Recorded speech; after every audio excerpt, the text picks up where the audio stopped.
Morning, welcome to the Allotment Gardener. It's the last day of August and we're not on the plot today, we're on the fruit plot which has been neglected for a few weeks and there's a lot of weeding to do. So we're going to crack on and get that weeding done and then go and do a bit of harvesting on the main plot.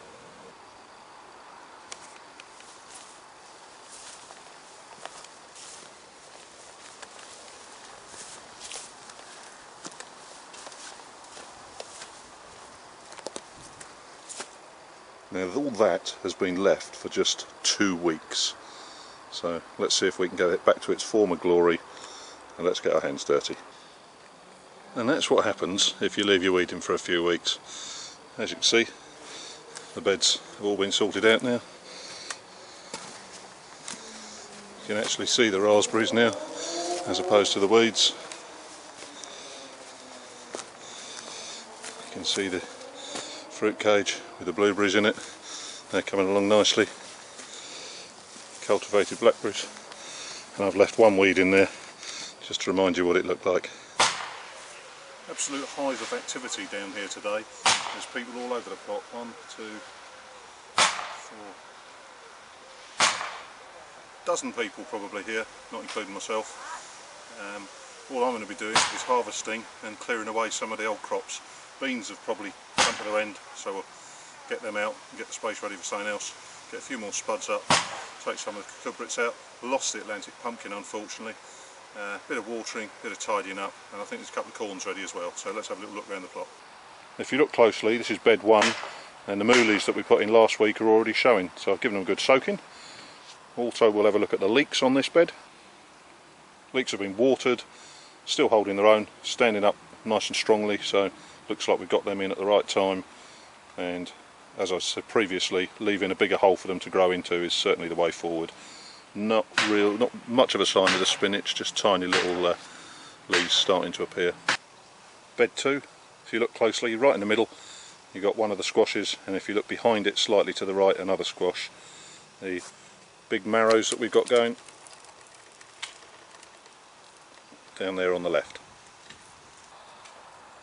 Lost the big pumpkin, however the other variety of squashes are showing through, also on the left there. As I said at the start of the video, the beans have probably had their day, so I'll dig those out and we'll get something else in there. Not sure what's going in there yet, but that's the bean bed cleared. Always nice to get a nice bit of patch that is ready and waiting for something to go in. In an attempt to keep the old marrows going and getting bigger, I've removed the remaining 3 courgettes that are beyond courgette size, and there's a nice handful of ripe tomatoes there as well. Here's last week's trays. That's lettuce, purple sprouting broccoli just starting to show, and nice tray January king cabbages coming along nicely. Also got the chillies going off all over the place. Try and pick some out.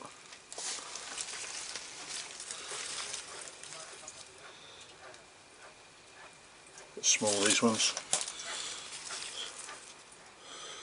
A little bit larger. A few more chillies there. Some big beasties to take some of these off, I think.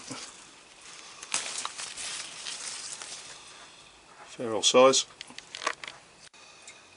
Purple pepper, gone a funny old shade there, but we had him away. Herb bed's still doing wonderfully well. Flowers looking quite nice. Really pleased with that herb bed. As I say, that was started off, as you know, this year, and it's in full bloom at the moment.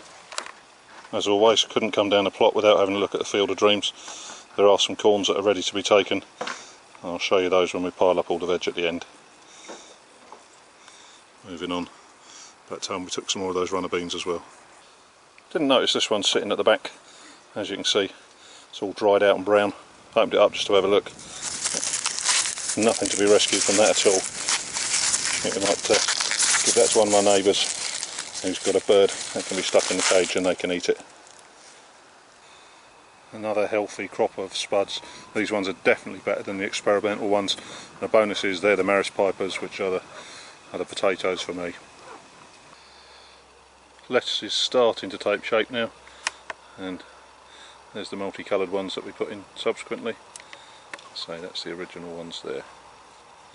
I could claim we're growing for showing with these runner beans, as they've got rather large, but more importantly, if you leave them too long they start drying out, which is all good and well for next seasons because the beans will be perfectly reusable, but once we get to this stage we're not going to get any more beans growing, so really must keep an eye on them, pick them daily.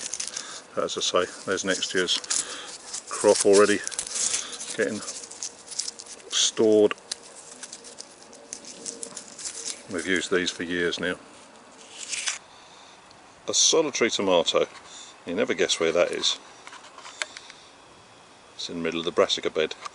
We found it when we were weeding, there's a couple of them in there and we've just left them to grow.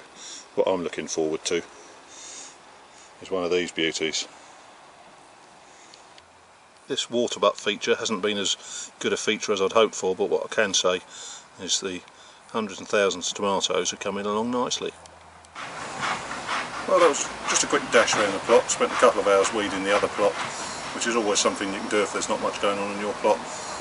Been out in the sun for several hours now, so I think I'll go and have a nice cold beer. Catch up with you soon.